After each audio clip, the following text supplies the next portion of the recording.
നമസ്കാരം. യോഗസൂത്രം 1.30 ആണ്. യമം അല്ലെങ്കിൽ യമ എന്താണ് എന്ന് വ്യാഖ്യാനിക്കുന്ന സൂത്രം. ആ സൂത്രം ഇങ്ങനെയാണ്: അഹിംസ സത്യ അസ്ഥേയ ബ്രഹ്മചര്യ അപരിഗ്രഹായമഹ.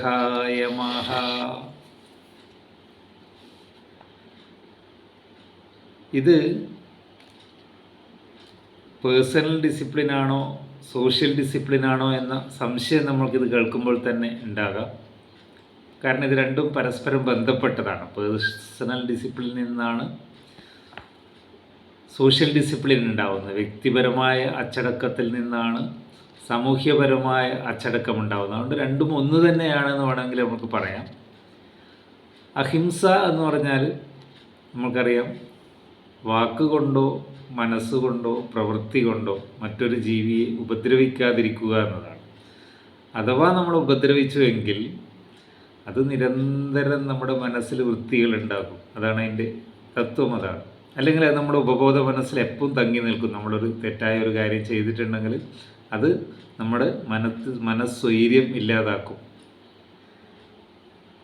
അഹിംസ സത്യം. രണ്ടാമത്തേതും അതുപോലെ തന്നെ.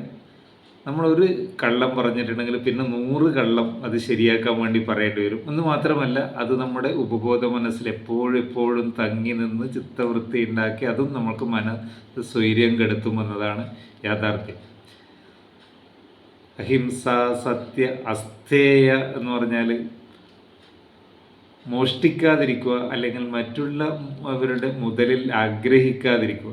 ഇതും അതേപോലെ തന്നെ. നമുക്ക് അങ്ങനെ ഒരു ആഗ്രഹം ഉണ്ടായിക്കഴിഞ്ഞാൽ അത് നേടിയെടുക്കാനുള്ള എല്ലാ അധാർമിക പ്രവർത്തനങ്ങളിലേക്കും നമ്മൾ പോകാം. നമ്മുടെ മനസ്സ് നിരന്തരം അത് ആകുന്നത് വരെ നമ്മൾക്ക് സ്വൈര്യക്കേട് ഉണ്ടാക്കിക്കൊണ്ടിരിക്കും, അല്ലെങ്കിൽ ചിത്തവൃത്തി ഉണ്ടാക്കിക്കൊണ്ടിരിക്കുമെന്നതാണ് യാഥാർത്ഥ്യം.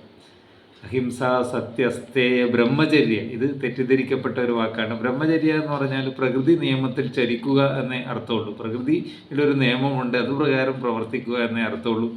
അത് വിവാഹം കഴിക്കാതിരിക്കുക എന്നൊരർത്ഥം അതിലില്ല. കാരണം നമ്മുടെ പല യോഗസൂത്രങ്ങളും തത്വശാസ്ത്രജ്ഞന്മാരൊക്കെ പലരും വിവാഹിതരും കുടുംബജീവിതം നയിച്ചവരും ആയിരുന്നു എന്നതാണ് വാസ്തവം. അപരിഗ്രഹം എന്ന് പറഞ്ഞാൽ പരിഗ്രഹം എന്ന് പറഞ്ഞാൽ വാരിക്കൂട്ടലാണ്.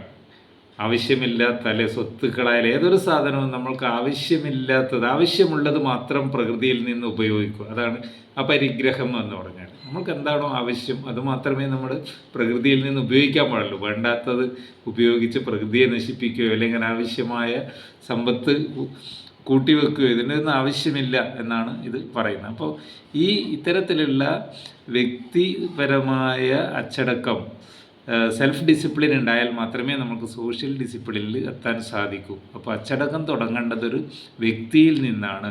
വ്യക്തിയുടെ അച്ചടക്കവും സാമൂഹ്യ അച്ചടക്കവും പരസ്പരം ബന്ധപ്പെട്ടിരിക്കുന്നു. അതുകൊണ്ട് തന്നെ അടുത്ത് പറയുന്ന നിയമവും ഇതും രണ്ടും പരസ്പരം ബന്ധപ്പെട്ടതാണ്. Okay, thank you.